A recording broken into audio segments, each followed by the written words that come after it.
My wife Abby has a real passion for the cinema. If I wanted to bring a smile to her face, all it took was a trip to see a quality film. But not just any film would do, it had to fit into one of her preferred genres: animation, action, adventure, drama, or romance. She particularly adored romantic movies, often dubbed chick flicks. Abby had a soft spot for films featuring Tom Torino, Matt Wright, or Brad Talbot. They were her favorite actors. Our first official date was watching Sleepless in Seattle together. While she wasn't a huge Tom Hanks fan, she was captivated by the storyline. It was later revealed that Abby fell for me after that movie, though the exact reason remains a mystery. Even after 12 years of marriage, Abby remains as radiant as ever, standing tall at 5 feet 6 inches and weighing 115 pounds. Her figure is stunning, and her dark emerald green eyes contrast beautifully with her raven hair. Whenever Abby dresses up, heads still turn. As for myself, I'm John Sawyer, not too shabby either. Standing at 6 feet 1 inch and weighing 180 pounds, with sandy-colored hair and blue eyes, many have commented on how well we complement each other. In my college days, female companionship was never hard to come by, but upon meeting Abby, I knew she was the one for me. And for 12 years, I believed Abby felt the same about me. We met in high school and fell in love. Our love grew during our 4 years at university, and we got married 3 months after graduation. Abby is my true love, my soulmate, my everything. I can't imagine life without her. And while we adore our 2 kids, it's tough to be spontaneous when they're around. Tonight, though, was going to be just for the 2 of us. We decided to go dancing in the city with 3 other couples. Since we knew we'd be out late and drinking, we booked rooms at a downtown hotel. We arranged for my parents to take care of our 2 girls for the night, so it was going to be a truly special night. However, it turned out to be something special, but not in the way I expected. When we arrived at the nightclub, something felt off, though I couldn't quite put my finger on it. The women seemed tense about something, and one of the men seemed rather smug. Among the 3 couples, I particularly liked George and Helen, as well as Bob and Anna. George was a software engineer, while Helen was a stay-at-home mom with 3 kids. Bob owned his own plumbing company, and his wife handled the office work. The one couple I didn't care for much was Chad and Thelma. Honestly, I was okay with Thelma, but I found Chad to be unpleasant. However, Abby and Thelma had been college roommates and remained close friends, so I had to tolerate Chad. As far as I could tell, Chad had something to do with the movie industry. I think he mentioned he was an agent or something like that. It seemed he wasn't very successful, but Thelma had a well-paying job as a pharmaceutical representative. I work as a financial advisor at one of the larger brokerage firms. It was slow at first, but now I have more business than I can handle with my firm. Once you have a certain number of clients, they ask you to train someone new and pass on some of your clients, but of course, I keep the most profitable ones for myself. I've had to do that twice already, and it looks like I'll have to do it again soon. I'm making a really good living. Abby began her career as an administrative assistant for Mike Winston, an executive vice president at a regional bank. When our 2 girls came 1 year apart, Abby stayed home with them until Stacy, our youngest, started 1st grade. Then one day, Mike called her and offered her a part-time job because he had been promoted to president. Abby asked for my opinion, and I encouraged her to take the opportunity. Now, if you're thinking I made a mistake letting Abby go back to work and that she's now having an affair with her boss, you'd be dead wrong. Mike is 62, bald, and more importantly, completely devoted to his wife and 5 kids. Anyway, something felt a bit off, but I didn't dwell on it. I was excited about an evening of dancing with my wife and a whole night of love afterward. As we mingled at the event, we bumped into several other couples we knew. When you go dancing often, you meet some really nice people. We even ran into an old college friend, Fred Abbott, and his wife, Brenda. While I caught up with them, Abby and the others headed to our table. I was about to join my wife as the music started, but then there was a commotion at the entrance, a crowd gathered, and Brenda gasped, "What's wrong?" Fred asked, "Don't you recognize him?" Brenda exclaimed. I glanced over and saw an extremely handsome man. He was a bit shorter, maybe 5 feet 6 inches or 5 feet 7 inches, but undeniably good-looking. Both Fred and I confessed our ignorance. "That's Brad Talbot," Brenda gushed, and his fiancée, Rita Summers. "They're 2 of the hottest stars in Hollywood." "Oh, right," Fred said, craning his neck to see past Brad. "I wonder if Rita Summers is here too." John, on a scale of 1 to 10, Rita is at least a 15, Brenda playfully slapped her husband's arm. You would think of that. As I looked at Brad, I realized he was one of my wife's favorite actors. I wondered if I could get an autograph for her, but what happened next completely stunned me. Brad walked right up to our table and asked my wife to dance. Without hesitation, she jumped up and danced the next 4 songs with him. Feeling angry, I went back to the table and sat down.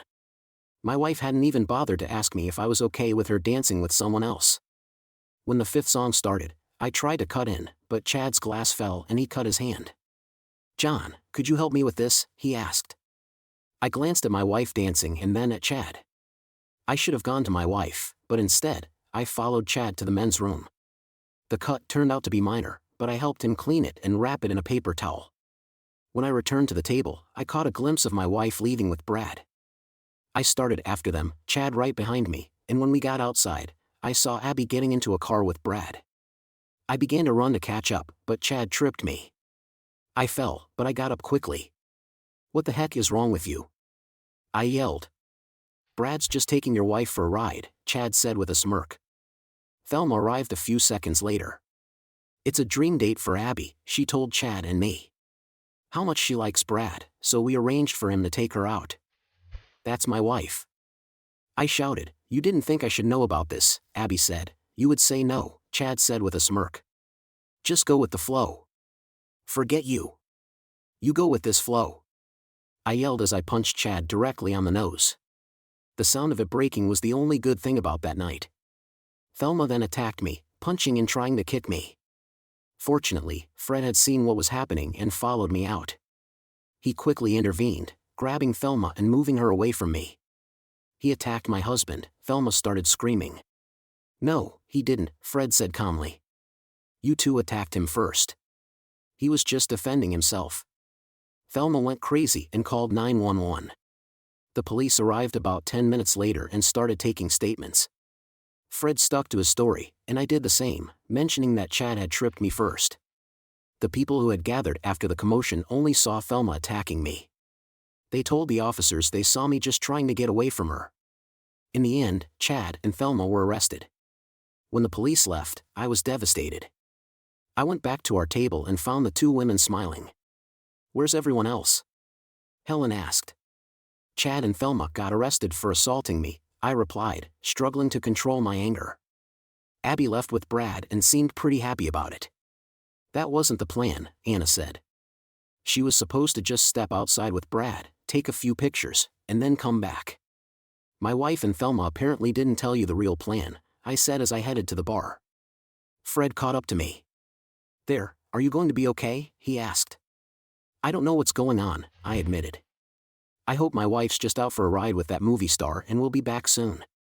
But when she gets back, we're going to have a serious talk. Listen, John, Fred said with concern. I don't want to upset you more, but Brenda told me that Brad Talbot is known for chasing after married women. He seems to enjoy betting them. I hope Abby's not one of them, but you should be prepared for the worst. My heart sank. I didn't know what to do, but I assured Fred I'd be fine before returning to the table. I tried calling Abby on her cell phone, but it went straight to voicemail. When I sat down, the atmosphere was tense. The wives looked ashamed, and their husbands were furious. I kept trying to call Abby with no luck. Eventually, the other couples decided to head back to the hotel. I stayed behind, hoping Abby would come back. I waited for half an hour before going to the hotel. I stayed until 3 o'clock in the morning, calling Abby's phone every 10 minutes. In frustration, I checked out and went home. I arrived around 4 o'clock and sat on the couch. I must have fallen asleep because the sunlight woke me up at 7 o'clock. Abby still wasn't home. There were no messages from her on my phone, so I checked our Facebook page. It was flooded with pictures of Brad and Abby leaving the nightclub, going to his house, and Abby entering his house on his arm. I checked Hollywood websites, and they were buzzing about Brad's latest conquest. I was furious. I immediately called my lawyer, whose call was forwarded to his home since it was Saturday. He wasn't too pleased until I explained the situation. He advised me to wait until Abby came home and explained herself. Around 11, Abby walked in with a big smile. It disappeared when she saw my expression. We didn't do anything, she said quickly. We just talked all night. I know I should have asked you, but I was sure you'd say no. You know how much I love movies, and Brad Talbot last night was like a fairy tale. Nothing happened, John. I still love you with all my heart. I glared at her, feeling like steam was about to come out of my ears. I want you to pack up and go to your parents. I can't even look at you right now. Why are you making such a big deal out of this, she said, sounding annoyed and a bit scared. We just talked. There's nothing to it. It's not a big deal. It's a huge deal to me, I said through clenched teeth. I don't believe for a second that nothing happened. But let's pretend for a moment that nothing did. You still humiliated me in front of everyone. Now you're being overly dramatic, Abby retorted, hands on her hips. Outside of our group, no one knows anything, and Helen and Anna know it was just harmless fun for me, you jerk. I snapped, causing Abby to flinch. I'd never talked to her like this before. It's all over the news, they have photos of you and Brad leaving the club, going to his house, and by now, there are probably shots of you leaving his house this morning. I think our marriage is done, so get your stuff and get out before I do something I'll regret. Please, John, I think you're blowing this out of proportion, Abby pleaded, tears welling up in her eyes. I love you so much. I'm sorry I upset you, but nothing happened. I thought you'd understand once you knew. We need to work through this. Think about the girls, you didn't think about them when you sped off with that jerk movie star, I hissed. How would you feel if Stacy or Gail did something like that when they're older? Abby went pale at my words and then broke into tears. I'm so sorry, John. I never thought it would turn into this big mess. I messed up. Please forgive me. You're right, you didn't think, I said, my anger escalating. I had to get her out before I did something I'd regret. So, I left her standing there and went to our bedroom. I grabbed a suitcase and started packing her clothes. I'll do it, Abby said, her voice choked with sobs. After a few minutes, slowly, she packed the suitcase and carried it downstairs. I didn't offer to help. I waited until she left and then slammed the door hard. Peeking out the window, I saw her put the bag in the trunk and bury her head in her hands. I wanted to comfort her, but I was too furious. After about 20 minutes, she started the car and drove away. I immediately called my parents and explained what had happened. I asked them to keep the girls a bit longer and if Abby showed up, to tell her I had them. They agreed, and then I was left alone to think about the mess my marriage had become. I kept replaying everything in my head. Abby insisted nothing had happened. Could it be true? I didn't know, but my gut screamed that she was lying. Could I forgive her and move forward? Maybe, if no one else knew besides our friends, as she believed. But now that it was all over the internet, I couldn't see a way to salvage our marriage. I wanted revenge against them both. But I couldn't think of how to do it. I cried for at least an hour, pounding the walls and doors as I walked around. I felt powerless, there was no way I could get back at Brad, a big shot in Hollywood. A divorce would hurt me financially, but I was willing to work from home and fight for full custody of the girls if it came to that. I thought I had a good chance since I was the more stable parent. Abby probably never thought her actions could cost her the girls, but the idea of a divorce tearing my daughters apart devastated me even more. Around 1 o'clock, as I was making more coffee, the phone rang. So far, the media hadn't found my number, but I knew it wouldn't last. Hello, I answered. Is this John Sawyer, and is your wife's name Abby? A woman's voice asked. Not interested in talking to reporters, I snapped. She giggled softly. Good, I hate them too. Who is this? I asked, ready to hang up. I'm Rita Summers, she said softly. You probably know my fiancé, Brad Talbot. Yeah, I know that jerk, I said, eager to end the call. Do you love your wife? Rita asked out of nowhere. I sighed. Despite everything, I still love her. But after all that's happened, I don't see how we can save our marriage. If I could offer you a way to save your marriage and also salvage my relationship with Brad, would you be interested? My heart raced. I had to sit down and think. Finally, I said, yes, I want to save my marriage, but I don't see how. Once again, there was that soft giggle followed by a sigh. I've loved Brad for a long time. We've known each other since childhood. He came from a messed up family, just like me. His dad was a womanizer, and his mom hated all men, including Brad. She never showed him any love, no matter what he did. It was never enough for her. He's been with married women before. I think it's his way of trying to find the love his mom never gave him.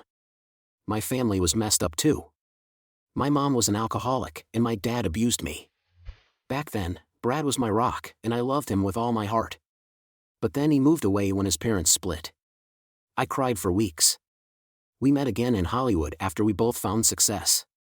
I'd heard about Brad's past, and I was wary about starting something with him. But when we saw each other, we fell in love all over again. When we got engaged, he swore he was done with other women. When I asked him about your wife, he said nothing happened. I can't prove it either way, but just the thought of losing Brad is tearing me apart. Yeah, my wife said nothing happened too. I confessed, and the thought of losing her hurts just as much. Do you believe her? No, I don't. Me neither.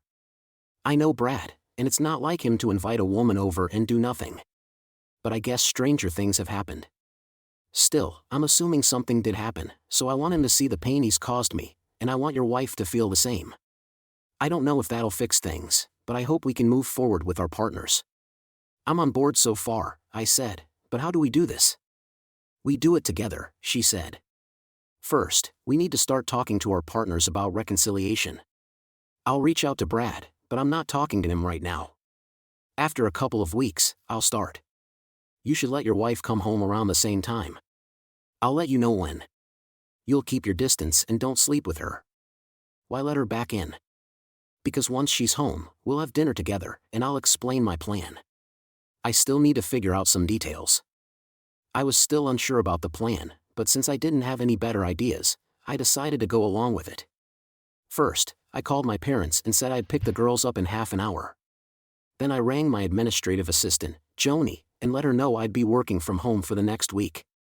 I could tell she already knew about Brad and Abby from her sympathetic tone, and she offered to help in any way she could. Next, I dialed Abby's parents' house. Abby's dad picked up, sounding very sorry. He'd seen the news and felt embarrassed. When I asked to speak to Abby, she broke down in tears, apologizing and wanting to come home to talk. Abby, I said calmly, I think it's best for us to have some space for a while. I'll be working from home next week. You've got work Monday through Wednesday. Let's plan for you to pick up the girls Wednesday evening. We can talk about everything then. I'll take them on Sunday evening. Please, John, she cried. I want to come home now. I want us to be a family. Don't you want that too? I replied sadly. I thought we were, but now I'm not sure. I'll see you Wednesday around 5. I picked up the girls and explained that Mommy was spending a few days with Pop and Granny. They had lots of questions, but they forgot all about it when we reached Chuck E. Cheese's. After a few hours of games and dinner, we headed home. The phone rang as soon as we walked in. I didn't recognize the number and ignored it, but then it kept ringing every 5 minutes. I finally unplugged it around 6. My cell phone rang. It was Abby. Why aren't you picking up? She snapped. Because it's just reporters asking about your supposed affair with Brad Talbot, I retorted. There's no affair, Abby insisted. I told you, nothing happened. Well then, you need to tell the world, because they sure don't believe it, I replied sarcastically. There was complete silence on the other end of the line. Then Abby asked if she could speak to the girls. I handed them the phone and listened in. They were thrilled to tell her all about their day at Chuck E. Cheese's. Eventually, Stacy passed the phone back to me, saying Mommy wanted to talk to me. Abby pleaded to come home, but I told her I needed more time. Wednesday evening, Abby showed up around 4 instead of 5. I was a bit annoyed she didn't follow my instructions, but I let it slide. The girls were thrilled to see her, and Abby showered them with kisses. When she came to kiss me, I backed away. She looked hurt and annoyed. So, that's how it's going to be, she said irritably. Maybe I should just take the girls and leave if that's what you want. No, I replied calmly, starting to walk away. Wait, Abby quickly interjected, sounding a bit panicked. Let's sit down and talk about our problems.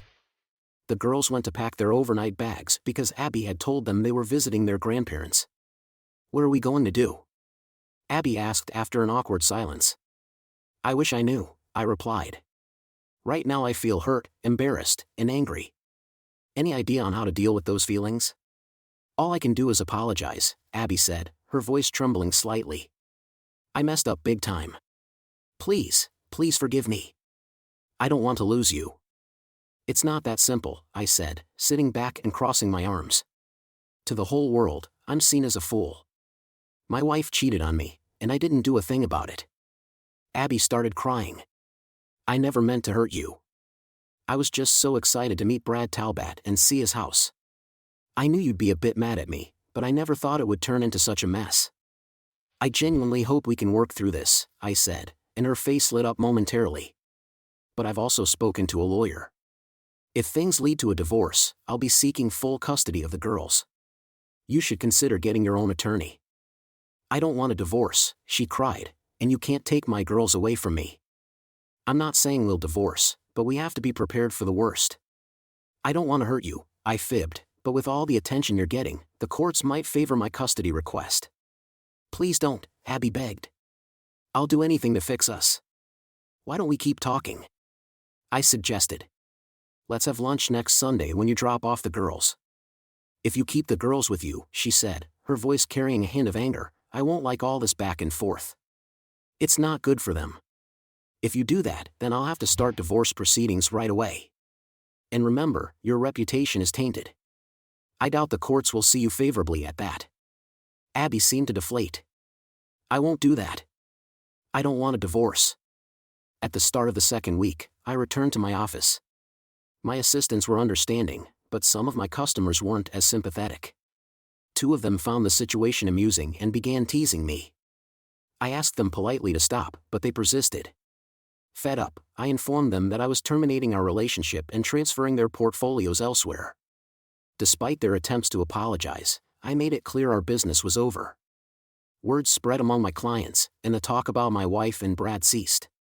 Around 2 p.m., Rita called me. Do you have plans for tonight? She asked.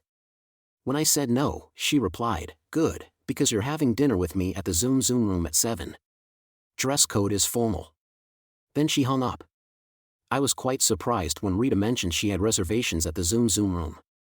It's the fanciest restaurant in town, and getting a table there usually takes ages.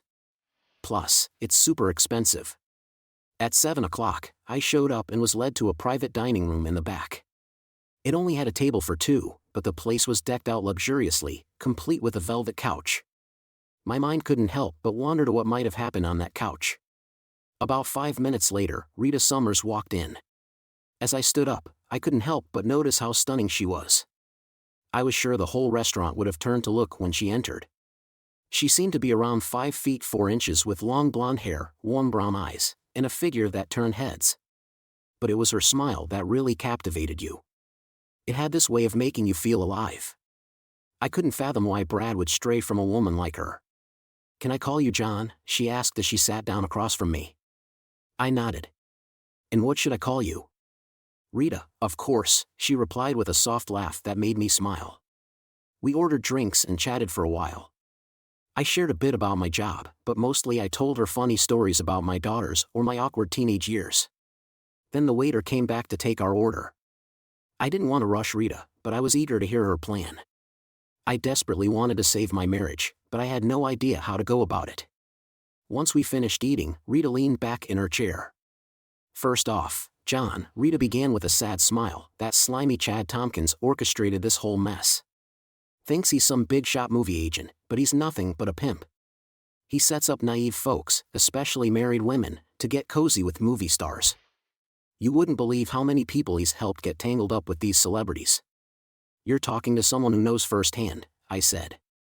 With a growl, although I didn't realize Chad's exact role until now.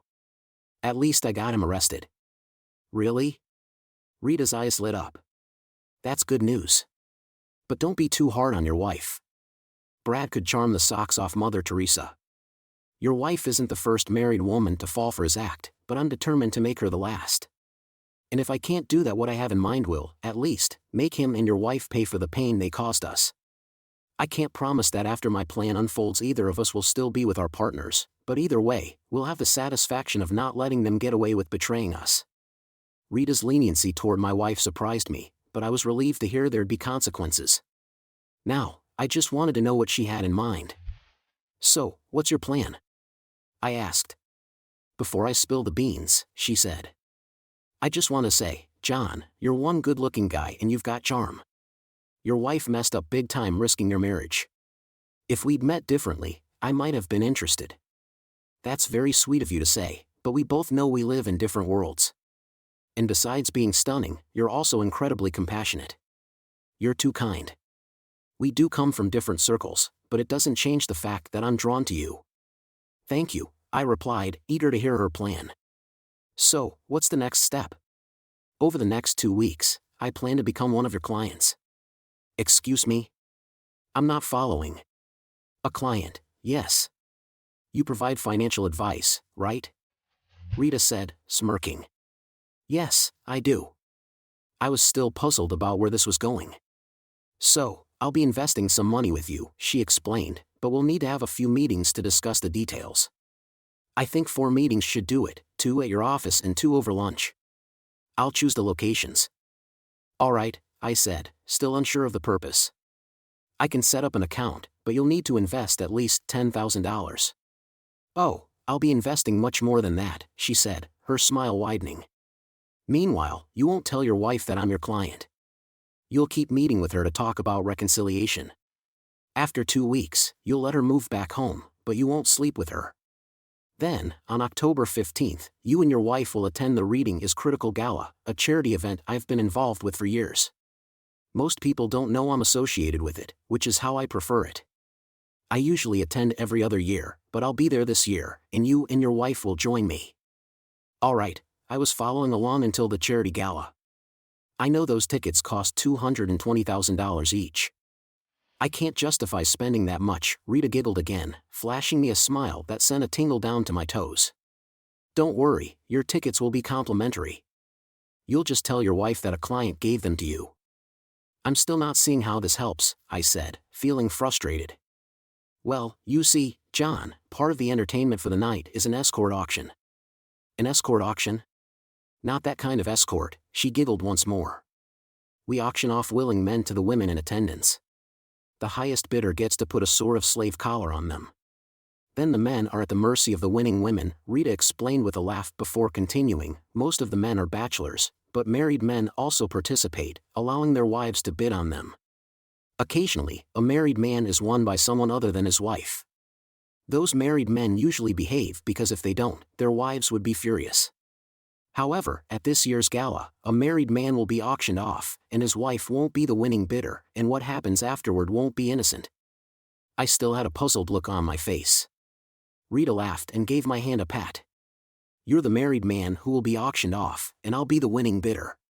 So all you have to do is rent a tuxedo, buy your wife a new dress, and be my guest.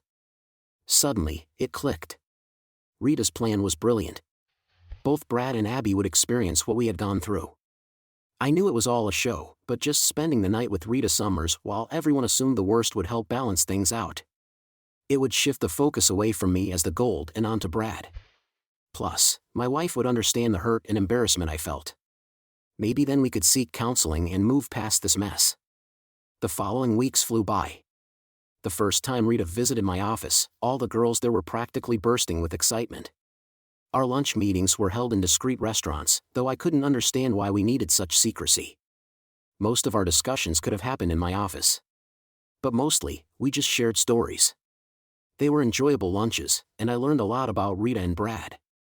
She genuinely loved him and would be devastated if they broke up, but she was ready to leave him if he continued his old ways. A week before the gala, I let Abby come back home, but I made it clear I'd be sleeping in the guest room. She seemed hurt but didn't argue. On the Wednesday before the gala, I came home with the tickets and Abby's eyes lit up.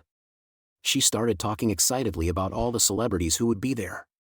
Then she scolded me for spending so much money. It didn't cost me anything, I explained. One of my clients gave me the tickets. I thought it would be a fun evening. By the way, I think you should get a new dress for the night, something ZXY, I suggested. Abby was over the moon. I almost felt sorry for her, but then I remembered that evening when I thought it would be magical, only to end up feeling foolish. It was time for her to understand my pain. When we arrived, there were already about 500 people there. At check-in, there was a table where you could sign up for the auction. I noticed a line of men filling out forms. There were 5 really good-looking guys in line. So I turned to Abby. "What do you think?" I asked innocently, pointing at the table. "It's for charity, and we didn't pay for the tickets. How about I sign up and you can bid on me?" Abby chuckled, but it lacked Rita's musicality. "I don't have any money, and I didn't bring my wallet because it wouldn't fit in this bag." Following Rita's advice, I had cash with me. "Here's $1,000. You probably won't need to pay more than 50, but it's for charity, so offer at least 200. "You're worth the whole $1,000 and more," I said, with a big smile. I got in line and filled out the form. When I reached the front, glancing at the list, I saw there were about 18 or 20 guys signed up. If I didn't know this was a setup, I would never have had the guts to do it. Just as I was about to leave, a woman at the desk said, "You check that you're married?" I nodded, and she handed me another form. "I hope your wife is with you, or you won't be able to participate. She needs to fill this form out and sign it." I motioned for Abby and explained what they wanted. She quickly filled it out. What Abby didn't realize because she didn't read the form was that she was agreeing to let me do whatever the winning bidder requested. After the paperwork was done, we went to find our table. Rita had seated us with 2 starlets, a television anchor, and 2 actors from a national soap opera. My wife was dazzled, not just by the people at our table but also by the other celebrities at the gala. When the auction began, all the men offering themselves were called up. I smiled at my wife and stepped forward. As it turned out, there were 24 participants, and I'm sure it was by Rita's design that I was left for last. By the time I took the stage, they had already raised well over $300,000. I have to admit, the bidding was lively and entertaining. "Our final contestant is a local guy," the announcer, a well-known game show host, declared. "His name is John Sawyer, and he's married with 2 kids. I'm sure his wife is somewhere out there breaking the piggy bank. So, should we kick off the bidding at $50? "I say he's worth at least $100, I said. An older lady in the front row shouted, "Can you handle dishes, dear?" I chuckled and shouted back, "I can wash and dry them." The crowd burst into laughter. "That's more than my husband can manage," another older woman chimed in. "I'll offer $200. Then, it shot up to $500. Soon enough, I heard Abby's voice shout, "I'll bid $1,000. The crowd cheered, but almost immediately, a younger woman countered with $2,000. Before I knew it, the bid had climbed to $5,000. I glanced at Abby, who looked around utterly bewildered. I just shrugged at her. From the back of the room came a bid of $10,000, quickly followed by one for $15,000. If I hadn't known it was all staged, I might have let it go to my head. The bid hit $25,000, and I started to feel a bit nervous. I thought a few thousand would seal the deal, but this was way more than I expected. Finally, from the far side of the room, I heard Rita's voice. I bid $100,000. There was stunned silence, not just because of the amount, but also because of who had made the bid. Rita Summers moved down to just below the stage as the crowd roared. She smiled up at me and then turned to the crowd, saying, "And I don't even care if he can do dishes." The room erupted into cheers. I have to admit, I was blushing furiously. Rita came up and put the traditional collar around my neck, giving me a soft kiss on the lips. By prearrangement, we went back to where Abby was sitting. She was stunned, not knowing what to do or say, so I leaned over and kissed her gently on the lips, then handed her the car keys. "Best laid plans, Abby," I said. "As I understand the rules, I'm Miss Summers for the next 12 hours. I'll see you back at the house." Rita and I danced a few dances at the gala. During these dances, she kept nibbling on my ear. I could see Abby watching me with a look of shock. When Rita took my hand and led me out of the ballroom, I saw Abby's lips begin to tremble. After the gala, Rita took me to another nightclub in a limo. We danced and talked there for an hour. Then we went to a private screening of a new movie filled with Hollywood A-listers. The film, in my opinion, was terrible, and Rita agreed. However, when we spoke to the director, we both praised it. Later, the limo took us to a sketchy part of town. I noticed 2 cars behind us, which Rita explained were part of her security detail. She pointed out 2 rundown houses across the street. That one with the porch lights still on used to be my home. The one across the street was where Brad lived. It wasn't as bad a neighborhood back then, but it was still pretty rough. It was almost 3 a.m. when we arrived at Rita's condo. She explained that she owned 6 condos, 1 in Hollywood, 1 in New York, 1 in Florida, 2 in Europe, and 1 in South America. This condo was 3 stories high, equivalent to 2 regular-sized homes. In the den, Rita poured me a drink as I sat on the couch. I started to chuckle. I wish I had a camera to capture Abby's reaction. I almost feel guilty about this, but not quite, I said. Rita sat close beside me and placed her hand on my knee. John, be honest with me. Do you truly believe your wife when she says nothing happened? Neither of us can prove it, but deep down, I think they did, I replied sadly. That's why it still hurts so much. I understand, John, and I'm almost certain that Brad had an affair with your wife, Rita said angrily. I think it's only fair to turn the tables. With that, she leaned in and kissed me softly. I was taken aback by her proposition.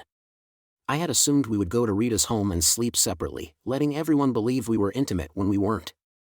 But now she was offering herself to me. It didn't take me long to decide. Perhaps if I were a better man I would have declined, but I was still wounded by my wife's actions. Plus, who would pass up the chance to be with Rita Summers? We kissed passionately on the couch for about 20 minutes. It was exhilarating to be so close to such a stunning woman. Eventually, she took my hand and led me to her bedroom. Once inside, Rita began to dance. I had been intrigued since our first kiss, and watching Rita dance made me feel like I might get it right then and there. When Rita removed her attire, she guided me onto her bed. While my wife was skilled, I found Rita's skills even more pleasurable. Or perhaps it was just the novelty of it all. At that moment, I didn't care. As I neared the final stage, I informed Rita. Rita and I had a special morning together, filled with quiet talks and close moments that made us feel really connected. Her kind words and gentle touch made everything feel warm and cozy between us. We laughed and held each other, forgetting about time as we enjoyed being together. We felt really close, trusting each other more as we spent more time together. Rita looked at me in a way that made me feel really loved and important. She made promises with her eyes that felt like promises of many more good times to come. As the morning sun lit up the room, we realized we had spent a lot of time just enjoying being with each other. Even though it got late, Rita's laugh made me feel okay about it. It was one of those mornings where everything felt just right, being with someone who understands and cares about you a lot. It was all about the happiness we found in being together, a reminder of how great it feels to have someone like that in your life. Remember, your wife wasn't worried when you were waiting at home, and remember, nothing actually happened, Rita reminded me with a playful tone. I chuckled, and we took a shower together afterward. We got dressed, and Rita made eggs for me while we waited for the limo to pick me up during the ride home. I felt a sense of calm wash over me. If Abby was willing, I believe we could now start working on moving past everything. Upon entering our home, I found Abby in tears in the living room. I wasn't sure if you were going to come back, she said, her voice filled with misery. The news is buzzing about Rita Summers paying $100,000 for a night with you. At first, I thought it was just revenge, but then I saw how she looked at you. If she spent that much, she must really care for you. But I don't blame you after what I did. Is there any hope for us? First of all, Abby, I fibbed. Nothing happened, I said. She stared at me initially with a hint of anger, but it quickly faded. Really? Rita is a new client of mine, I explained. She felt it was only fair given what Brad did to me. Plus, Rita's the one who gave me the tickets. Normally she donates $100,000 anonymously every year. This time she did it publicly to send a message to her fiancé. So you're right, it was about getting back at Brad. Whether we have a future or not is up to you. If you're willing to work on our marriage and attend counseling, I'm on board too. Abby hurried into my arms, and I kissed her passionately. Then I guided her to our bedroom. Somehow, I managed to find the energy, and we made love twice. Afterward, I drifted back to sleep until my 2 girls bounced onto the bed around 2 in the afternoon. We had a peaceful dinner with the girls, and once they were tucked in bed, Abby and I sat together on our patio, holding hands. In that moment, I felt certain that we could mend our marriage and move forward together. Epilogue. Abby and I sought help from a counselor named Wendy, and she played a significant role in resolving our issues. Surprisingly, Wendy was tougher on Abby than I expected. I assumed she might be more sympathetic because she's a woman, but she pointed out that Abby had planned her affair while I hadn't, even though we both insisted that nothing physical happened. I don't think Wendy fully believed us. Nevertheless, she emphasized that the decision to turn to someone else instead of our spouses was a betrayal in itself. Abby blushed deeply during much of those sessions. Wendy kind of let me off the hook, seeing my night with Rita as her way of getting back at her fiancé, which was true, but Wendy didn't know that I was deeply involved in planning it. Still, the counseling sessions were very beneficial. There was one unexpected outcome from all the chaos: Abby no longer enjoys going to the movies or even watching them on TV. However, she'll still accompany the girls if they want to see a children's movie.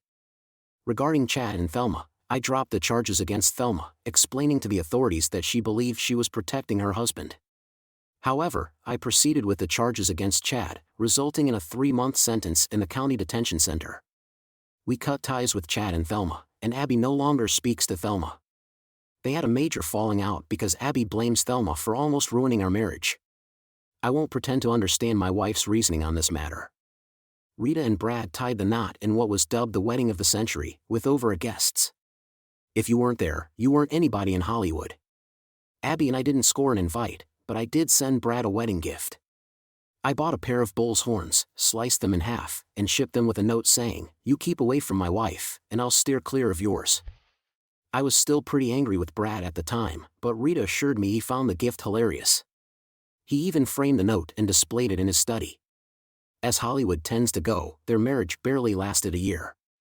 True to her word, when Rita caught wind of Brad's wandering eye, she fought for divorce. It was a peaceful split, and they remained friends. It's a shame, though. Rita confided in me that she genuinely loved him. From what she shared about their relationship, it was evident they had a deep bond, but sadly, it wasn't enough to keep them together. Oh, and Rita is still a client. When we set up her account, she deposited a cool $1 million. I half expected her to close the account after her revenge plan played out, but she stuck with it. And when it hit $1.5 million, she added another $2 million. We haven't met face to face since the gala, but we do FaceTime about 4 times a year to chat about her investments. Sometimes it's just to catch up on life. Rita is sharp when it comes to business, surprisingly conservative with her investments. I've no clue about her politics. Even though our quarterly updates on her portfolio take about 20 minutes, we end up spending an hour or 2 chatting about everything else. After breaking up with Brad, Rita playfully suggested that she should have chosen me instead. I chuckled, pointing out our different backgrounds. Since then, she's teased me about keeping tabs on me, even joking that if circumstances align and I'm single when she's done with acting, she might make a move. Though I know it's all in good fun, it's a pleasant thought to entertain. Abby and I are nearing our 10th anniversary, and despite a few bumps, our marriage has been wonderful. When I look back, I'm certain that without Rita's guidance, I might have considered divorcing Abby. Now, imagining life without her is impossible. And there's one more thing: Abby is pregnant, and we're expecting a baby boy. I couldn't be more thrilled.